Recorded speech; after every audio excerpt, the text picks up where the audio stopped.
Hello friends, this is Gzezaren. In this short video, we'll work on 3 reconstitution dosage calculation problems as part of the dosage calculation video series I'm doing. I hope it's helpful to guide your study for your exams and your journey to be a registered nurse who work hard to ensure the safety of every patient. If you want to review the video on the general ideas of dosage calculation, I have the link up here. Please like, share and subscribe to make it accessible to our fellow students and nurses. From all fundamentals of nursing dosage calculation problems, things get a little bit complicated on reconstitution. This is mainly because there are unnecessary numbers that are inserted in the question, and it confuses us like which number to use and which is just a fluff.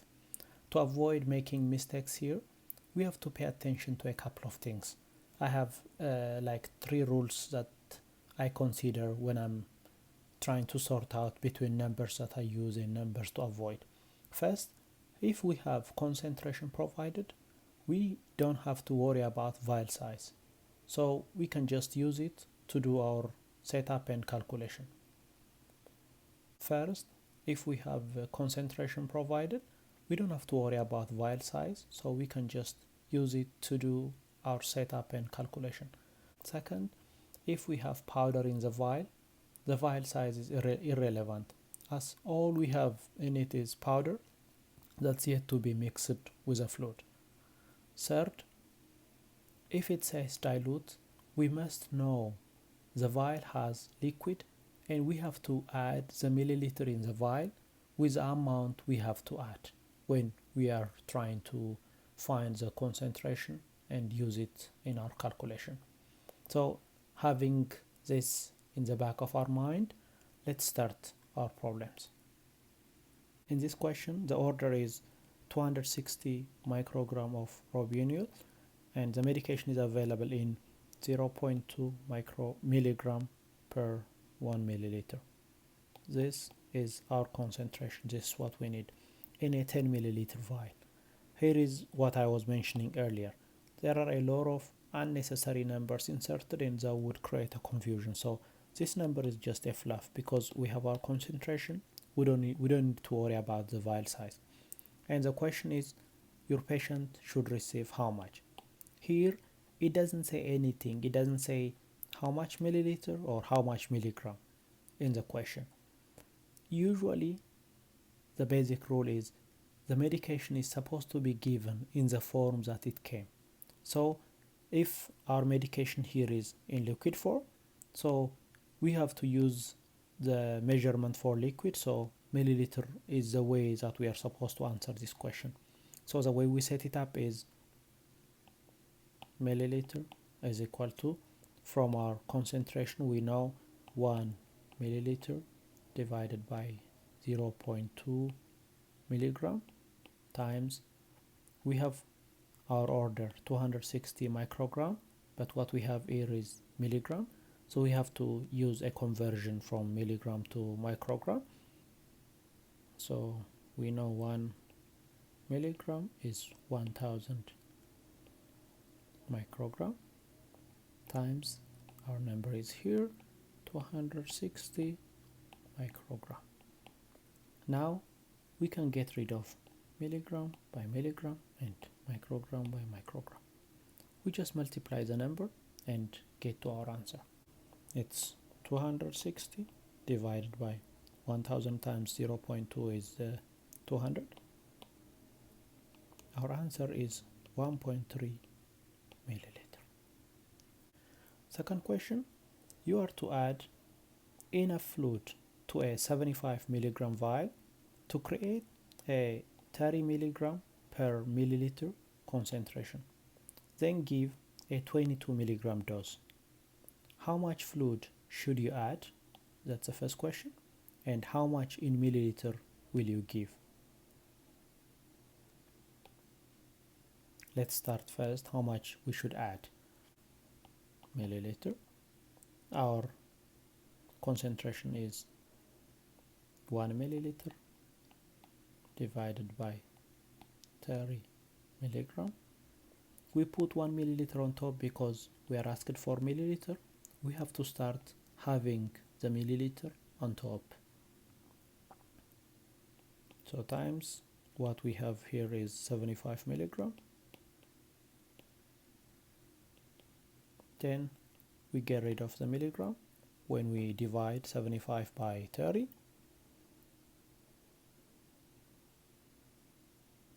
We'll get 2.5 milliliter. That's the answer for the first question.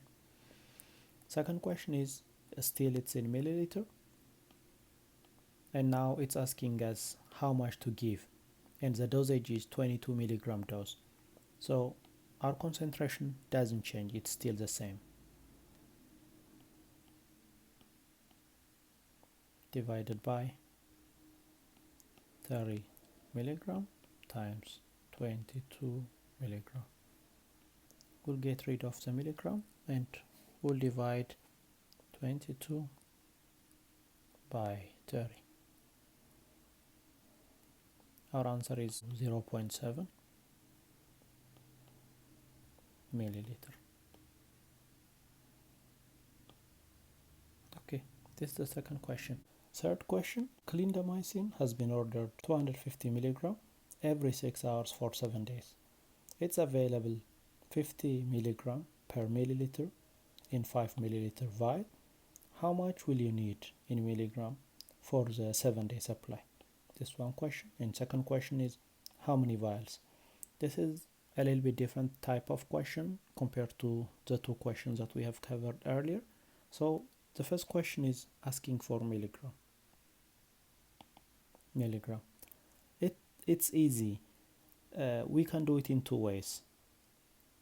We can do it using dimensional analysis to follow the standard procedure we follow, or we can also do it simply. Here the order is 250 every 6 hours. That means 250 times 4, 250 milligram times 4 times 7. We get 7,000 milligram. Or we can also use dimensional analysis to solve this.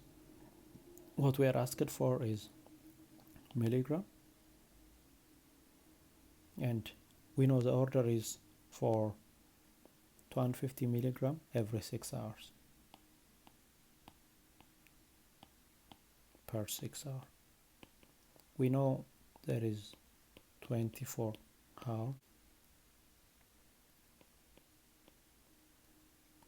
times our question is for 7 days. So we'll get rid of days by days, hour by hour, so we're left with milligram. And we multiply 250 times 24 times 7, 42,000 divided by 6, we get 7,000 milligram. We get the same answer. The second question is, this is the order. Our order is for 7,000 milligram. And how many vials would that be? It's asking for the number of vials. So to solve, we know one vial is 5 milliliter. Every vial we have a 5 milliliter vial. Times, we know in 1 milliliter we have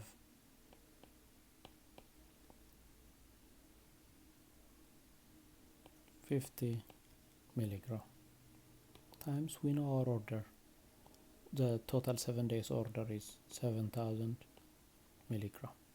So we'll get rid of milligram, we'll get rid of milliliter. Our answer will be in vial. 7,000 divided by 250 is 28. So our answer is 28 vials.